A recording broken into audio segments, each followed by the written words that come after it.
All righty, guys. Welcome back in to Slaughterhouse Sports, and we are live here on Thursday, July 25th edition of the show, and we're going to talk about some Big Ten teams. This is about the time when we do our team preview shows, so we're going to be looking at every single team kind of in the Big Ten and trying to really figure out where they exist across the pantheon of college football. So we're going to be doing that right now, and we're going to look at Minnesota today. So Minnesota, PJ Fleck in his 8th year with Mark Coyle, the athletic director, and Minnesota football, this is a big season. I mean, Minnesota have to really make a dividend in the Big Ten. They have to get to Indianapolis at some point. Minnesota's a program that, PJ Fleck even admitted to this, though.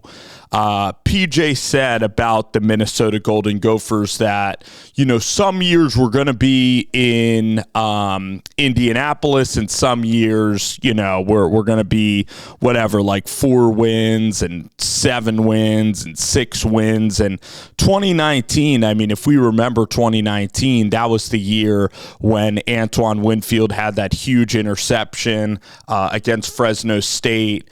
And that propelled Minnesota pretty far. And then Minnesota, again, had the scheduling luck. They played Rutgers that year. They played Maryland.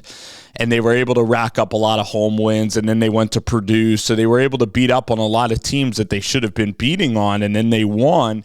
And then, when Penn State came into town, I mean, that was just an absolute masterpiece of a game. That's the greatest game in the Fleck era, is Penn State 2019. And really, it was Rashad Bateman. It was Tyler Johnson being a veteran. It was really good quarterback play with Tanner Morgan. And Tanner Morgan was a fine quarterback. He wasn't going to be a guy that's going to be starting a lot of games in the NFL because he didn't have the mobility or arm strength to kind of be an NFL quarterback, but he was still a better quarterback than like NFL guys. He was still better than Anthony Richardson in college. He was still better than Trey Lance in college. And he was a guy that was experienced but would protect the football, would know when to throw it downfield, wouldn't make the back-breaking mistake, and would keep you in games, and had unbelievable touch really throwing the football. So Tanner Morgan, people wanted incredibly explosive passing games out of Morgan, but Morgan would win games. And if it was a 50-50 game, like Tanner Morgan was winning those games. So then last year, Afin Kaliak-Manis, I was really excited about this team. I mean, they had Joe Rossi. They had some good weapons on the outside. I thought Afin, with his skill set of being a really strong thrower of the ball, of having a huge arm, would be able to really be like an effective quarterback, and it just didn't transpire. I mean, a lot of mistakes. The running game didn't work out, and, offensively, it didn't take off. So now, we look at Minnesota staff-wise, and they're going to probably roll back Matt Simon. And again, I'm a Matt Simon fan. Like, I really like what Matt Simon does for the organization. Okay, so I like Matt Simon, what he's going to bring. I mean, that performance in the bowl game that him and Harbaugh had was great. Beating Auburn in the Gator Bowl in 2019. Then COVID happened, and then they've just been hovering around 7 or 8 wins. They've played in a weak Big Ten West, so now Minnesota's schedule is going to be a lot harder. So first off, I'm going to look at Minnesota's schedule, and I think that Fleck. I think with Zach Brosmer, I think that Fleck needs to, after a 5-win season last year, and I know that Minnesota got to a bowl game and won, but they weren't that good last year. And Fleck will be the first one to tell you that. So when we look at the schedule, first game under the lights, they're going to be playing North Carolina. This is going to be a fascinating game. I have to dig into the Tar Heels a little bit as I look at this game right here, but the fact is that they're going to be playing North Carolina. North Carolina doesn't have they don't have that Tez Walker player that was a transfer from Kent State. They don't have that wide receiver that they had last year, their number one receiver. They also don't have Drake May, who was a really good quarterback who was in the Heisman conversation a while. Drake May decided to turn professional, so they're going to be breaking in a new quarterback, new offense now. Chip Lindsey is a really good offensive coordinator, and you know that they're going to be a tough team, and North Carolina got on Minnesota pretty good last year. It's going to come down to the running game, because when you're on the road and it's going to be a beautiful gold out again at whatever the stadium is for Minnesota football, that's going to be at Sunbank Stadium, I think it is. That's going to be just a big-time game. Under the lights, probably on Big Fox. That is going to be phenomenal to watch. I cannot wait for that game. Then, if Minnesota beats UNC, they play Rhode Island. Now, Rhode Island's probably in the same division as New Hampshire. That's an FCS school. Zach Brosmer's going to be really familiar with Rhode Island. Now, Rhode Island has a great defensive coordinator. They have a young up-and-coming defensive coordinator. Again, no games are gimmies with Minnesota's talent. Then Nevada comes in. Nevada, they lose out on Jay Norvell. Jay Norvell ends up going to Colorado State, so they're breaking in a new coach, Kevin Wilson, out there. Minnesota's going to be more talented. Again, if you beat North Carolina, you're going to be 3-0. And then, guys, Iowa. So Iowa comes to town, and that game's going to be absolutely huge then. So I think that the worst you're going to be is 2-1. If you're 3-0 playing Iowa, and Iowa's offense is abysmal, that's going to be a big-time game. That game could be a slugfest if Minnesota's defense is going to be up to the task. And now they lost Tyler Nubin, went to the New York Giants last year, so that's one of their big losses in the roster. All right, but you know, now we're looking pretty much, I'm trying to think here. I'm looking at the entirety of the schedule for Minnesota. Okay, so Minnesota then's going to play Michigan on the road. That's going to be a dead loss. They're going to play USC at home. They have a chance if they can run the football against USC. So USC or Iowa, I think Iowa's an easier team to beat. I think USC, Zachariah Branch is just too good of a receiver. Deuce Robinson's a phenomenal player. One of the best tight end prospects that I've ever seen. All right, so that game if that game was in November after USC gets beaten up, but that's going to be really tough to play. Minnesota doesn't have a bye week until after UCLA. So then they go on the road and play UCLA. So really, I'm looking at the schedule here. What Minnesota wants to do, so you have North Carolina, USC, and Iowa. You got to try to win two of those. Probably if you win North Carolina, then you could split Iowa or USC. So then you're looking at, let's just say that they lose. Let's just say that for the sake of purposes, you have one loss here. How many games is this? So you have UNC, Rhode Island, Nevada. That's 3. Iowa, Michigan, USC is another 3, and then UCLA. So 7 games. You want to be 5-2 when you go to recess at the break, because you're going to go on the road to Michigan. That is going to be a really tough game. So I guess we could chalk it up as 4 games. Minnesota's got to find a way to go 2-2 in that stretch. Then Minnesota goes to UCLA. So I believe that that's going to be a win. So I'm chalking down these wins. UCLA is going to be a win. Rhode Island, Nevada. That's 3 wins in that stretch.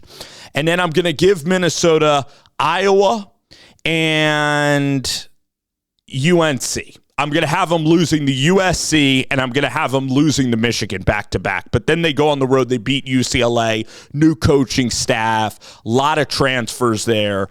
Minnesota's a better football team than UCLA. You got to go there, and you got to exert your dominance there and win that game.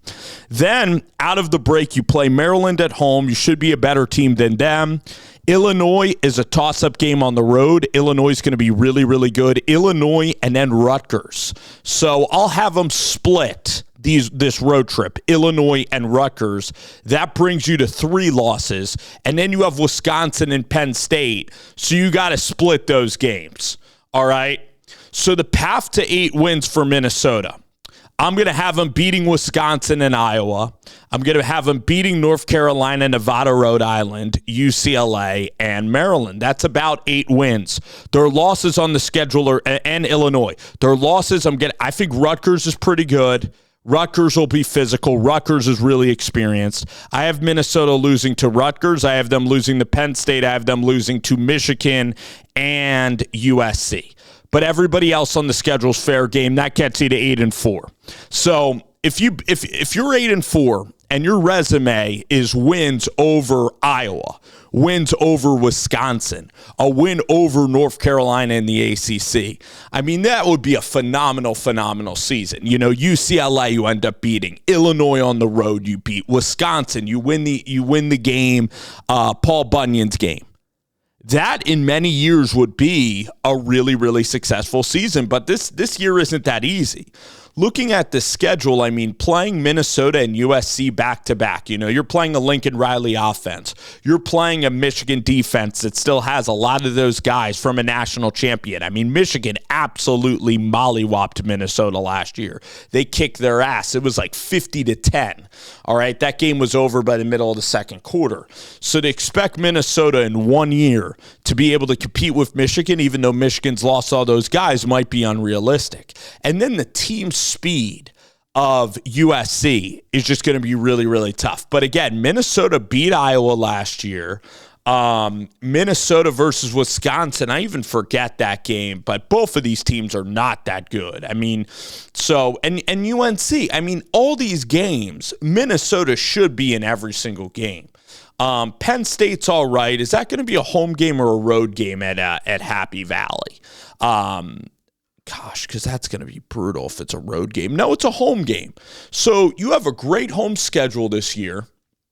All right, if you are, and there's a bug flying around, if you're Minnesota, you have Zach Brosmer, a quarterback.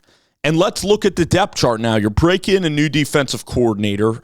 Heverman, I want to say, from Rutgers. Again, like Rutgers in Minnesota. Joe Rossi ends up leaving to go to Michigan State, which is puzzling, you know. What's up with PJ Fleck? You know, what's up with Joe Rossi? It's not like Michigan State's unbelievable, but Michigan State, Jonathan Smith, they're investing in a little bit of football. They're going to be tough in like 3 years. You know, they have Aiden Childs. They have a good quarterback. They have a proven builder there at Michigan State.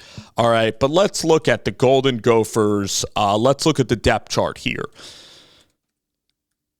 for this football team, okay?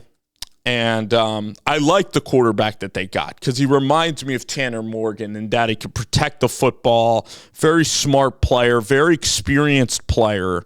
And just like Cam Ward came from a lower branch of football. So I'm liking this offensive line. Redshirt senior, it says at tackle, Ursery. Tyler Cooper, senior. Now, their center, again, I think they're replacing John Michael Schmitz there. Greg Johnson's a center. And they have a transfer, and then on the right tackle spot's going to be a question. Looks like an average offensive line. In terms of receivers, Brockington and Daniel Jackson are probably going to be their main guys that they're going to try to throw the football to. Did they even have tight end listed? Nick Callarap. So, again, at the tight end position. So they got to be solid. Defensively, looks like, you know, they're getting older in a lot of spots, except their a couple of safeties are really young, which, you know, doesn't bode well.